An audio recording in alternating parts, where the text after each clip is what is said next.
Assalamualaikum warahmatullahi wabarakatuh.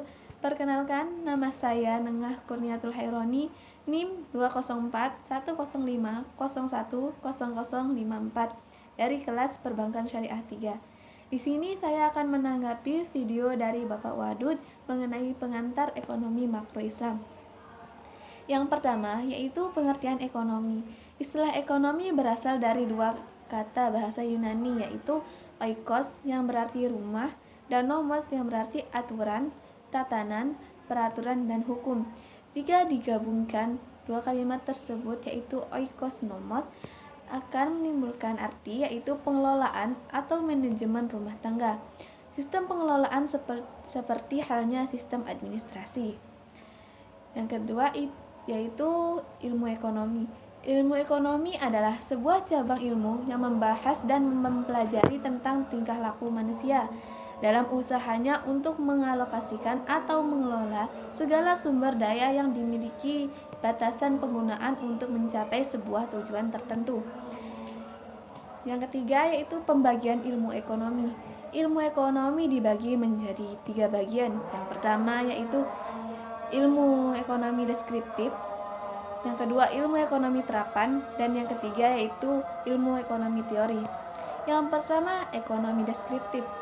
Ekonomi deskriptif ialah kajian yang memaparkan secara apa adanya tentang kehidupan ekonomi suatu daerah atau negara pada suatu masa tertentu, misalnya ekonomi Indonesia pada era Orde Baru. Yang kedua, ekonomi terapan. Ilmu ekonomi terapan ialah cabang ilmu ekonomi yang membahas secara khusus tentang penerapan teori ekonomi dalam suatu rumah tangga produksi, misalnya ekonomi perusahaan, ekonomi moneter, ekonomi perbankan, dan lain sebagainya. Yang ketiga yaitu ekonomi teori.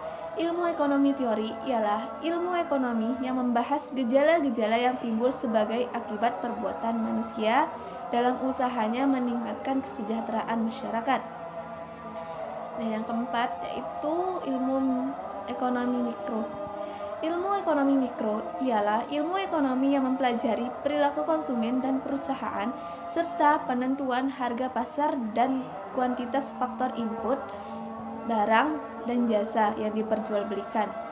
Yang kelima yaitu ekonomi makro. Ekonomi makro ialah studi tentang ekonomi secara keseluruhan.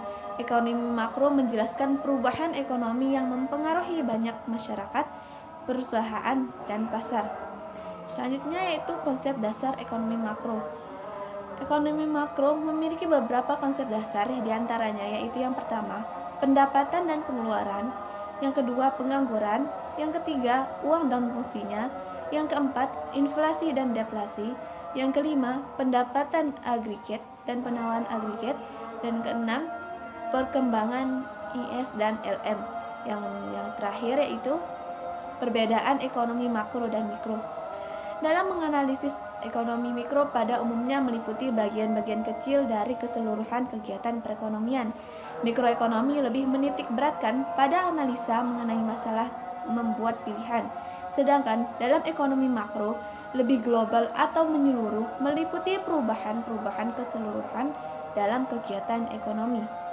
Mungkin sekian yang dapat saya sampaikan, kurang lebihnya mohon maaf.